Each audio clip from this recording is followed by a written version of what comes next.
Guys, magkapalit tayo ng o-ring nitong ating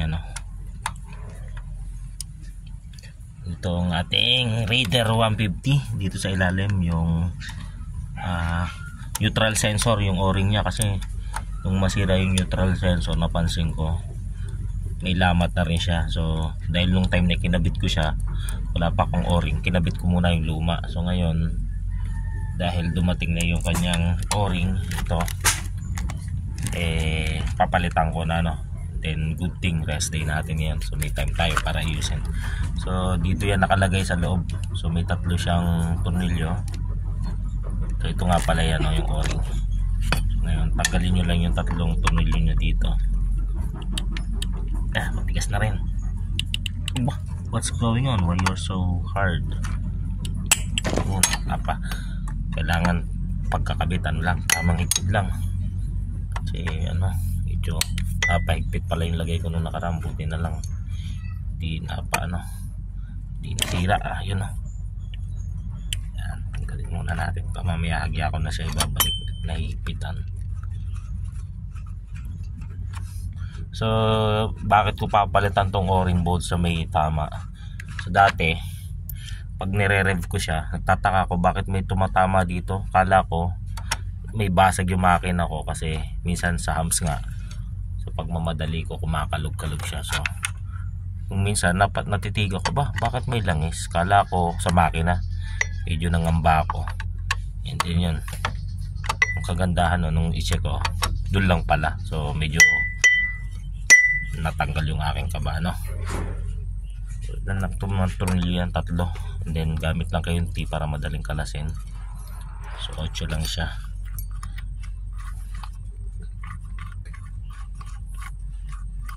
Ganyan kahalaga yung niyan. Ganyan kahalaga yung o-ring. Pero so far naman, simula nung napaltang ko yung mismong hindi naman siya hindi naman siya nagluloko or hindi na siya tumatagas. Pero syempre hindi ako komportable. Pinaltang ko pa rin yan dito. Nagli-leak siya dati. Gawa nga nung o-ring. Kasi yung dati nabasag to siguro nung minsang makalas yung aking kadena. Pumampas dito, nabasag. And then ang kasamang palad, naputol nga yung tornilyo dito and then nabasag ito. Buti na lang nung aking i-check napansin ko na nabasag lang pala yan. Kung hindi pa ako nakapansin ng mga langis dito, hindi ko siya ma-check up. Kasi nga may cover hindi natin laging mapapansin. So yan, bago na itong sensor na to. Neutral sensor tawag dito. Pag nag-neutral ka, iilaw yung ilaw ng neutral para malaman mo na naka-neutral ka. So ito yan, mapapansin mo yan, may langis na lumalabas. Ito yan yung lumang So mapapansin nyo ilamat yan hanapin ko lang.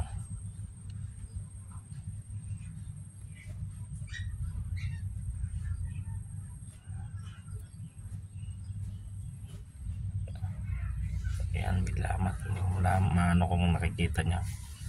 So 100 lang naman bili ko dito, 100 plus. So, pinaltang ko na rin para magtagal. Sa Suzuki ko to in order. Ayan, so kung papansin nyo, magkasukat lang siya, diba? Ayan, balik nyo lang siya ng ayos. Ayan, may pinakakanal naman siya dyan. Ayan, ganyan, balik nyo lang ng ayos. Ayan, kasi pagka wala kang o-ring, tumatagas din yung langis yan Siyempre kailangan nga naman yan ng lubrication dyan. Kasi kung wala siyang lubrication dyan teka lang, tingnan ko kung naka-neutral nga ako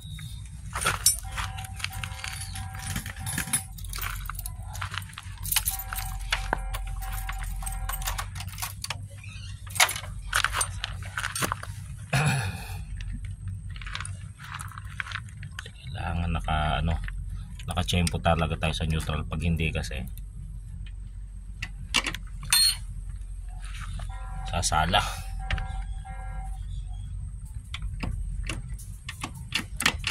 Para sa center stand ko muna para makita natin ng ayos. Yan, center stand ko lang. So naka neutral na yan. Yan, naka neutral na yan. Kailangan naka neutral talaga yung ating bago natin ikabit para hindi sumala. So pag naikabit mo nang yan sa sala, make sure lang na talagang tama siya. Okay. Yan yung o-ring niya. Makapansin yung ayun, bagong bago. Diba? Maganda yung kapit kasi bago. Halos parang nahuhugot siya kasi makapal pa nga yung Kailangan mo makapal pa yung goma.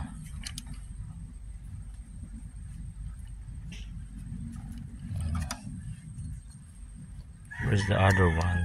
Nalaglag yata yun. Yan. So balik mo lang ng ayos. And then nagpitan na natin.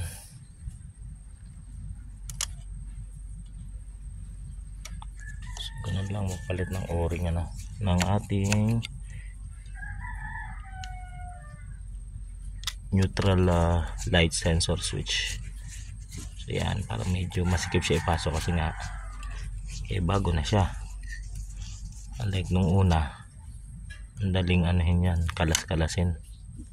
Tapos parang maluwag na siya. Ngayon sumikip na ulit. So okay na siya, ibig sabihin. Yan, tamang higpit lang. Plastic lang naman yun ayun. Okay na. So ganun lang.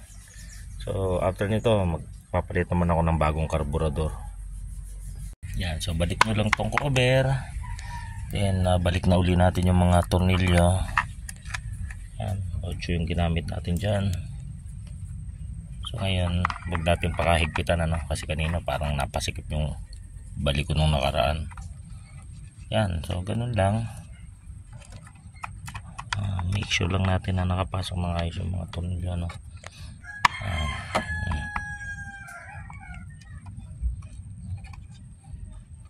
okay. Kamayin muna natin para mamaya sa dulo na lang. Saka na lang natin siya higpitan ng T-wrench.